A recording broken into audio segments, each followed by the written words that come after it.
Faleminderit Elinda, faleminderit Naser për këtë prezantim profesional, por edhe këto emocione që na dhuruat. Shumë i nderuar dhe respektuar General Kudisi Lame, i nderuar General Rustem Berisha, i nderuar miku jem General Nasim Haradinaj, i dashur bashkëvendas General Jakub Nura, i nderuar gazetar dhe publicist Aslan Bajrami, i nderuar gazetari tonë Zogjani, i dashur Albert, shumë të respektuara familje të dëshmorëve dhe të martirëve, shumë të respektuar ushtar, çlirimtar, veteran të 3 luftrave çlirimtare që u zhvilluan në hapësirat shqiptare, të dashur bashkëtar Zonja dhe Zotrin. Para se të them disa fjalë për betejën e lavdishme të ushtrisë çlirimtare të Kosovës, me lejoni që të shpreh ndinjatën time të thellë për padrejtësitë të mëdha që po ju bëhen ish themeluesve dhe drejtuesve të ushtrisë çlirimtare të Kosovës, ish të drejtuesve dhe shtepformuesve të ushtrisë të Republikës së Kosovës, presidentit Zotit Hashim Thaçi, kryeparlamentarit Jakub Krasnisi e Kadri Veseli, deputetit Recep Selimi, calit pjetit të gjithë atyre të cilët po përballen me padrejtësi të mëdha në Hag.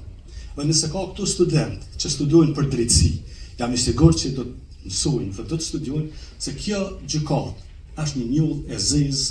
e drejtësisë, sepse nuk ka gjykatë, besoj jo vetëm në Evropë, po dhe në rrugën toksor që merret me çlirimtarët. Shumë të respektuar musafir të dashur bashkëdhëtar. Para 25-26 vite, në Koshare është zhvilluar një ndër betejat më të lavdishme të luftës sonë çlirimtare, të programuara, ideuar dhe të udhëhequr nga shtabi i përgjithshëm i ushtrisë çlirimtare të Kosovës. Në javët e para të muajit prill vitit 1999, pra këtu e 26 vjet më parë, shtabi i përgjithshëm, i mbështetur dhe i koordinuar me General Kudisi Lamen, urdhëroi në raportet e ushtrisë çlirimtare të Kosovës për gjatë kufirit që të ndërmarrin një sulm për thyrjen e kufirit, as po çlirimin e kufirit nga forcat serbe. Thyrjen e një kufiri që ishte vendosur padrejtisht, qysh në konferencën e Londrës në vitin 1913, ku dhe vetë ministri asaj kohe Eduard Grey thotë se Shqipërinë e flijuam për paqe në Evropë. Por kjo paqe qëndroi vetëm një vit, se pas vrasjes së princit Ferdinand në Sarajevo, paqja u prish sepse filloi lufta e parë botërore. Por ky kufi famkeq që i ndonte shqiptarët mu përmes, qëndroi pothuajse për një shekull. Ofanziva e ndërmarrë nga njësitë e ushtrisë çlirimtare të Kosovës në mëngjesin e hershëm të datës 9 prill, që do të zgjasë disa muaj, ishte një ofenzivë mirë e organizuar, e programuar dhe e koordinuar, e fuqishme dhe e furishme, ku ushtarët e ushtrisë çlirimtare të Kosovës do të ngallnin mbi forcat serbe. Beteja e Kosharës përveç që ka një rëndësi të madhe praktike, ka dhe një rëndësi dhe peshë të madhe historike dhe heroike, sepse për herë të parë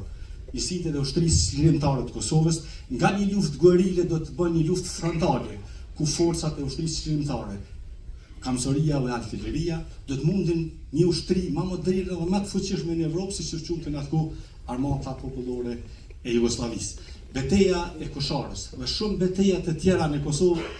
të udhëhequra nga ushtria çlirimtare të Kosovës e bëjnë të pavdekshëm lirinë dhe pavarësinë që sot po e bojnë. Lavdi gjithë dëshmorëve të Kosharës, lavdi gjithë dëshmorëve të ushtrisë çlirimtare të Kosovës, lavdi gjithë dëshmorëve të gjitha brezave. Ju falenderoj.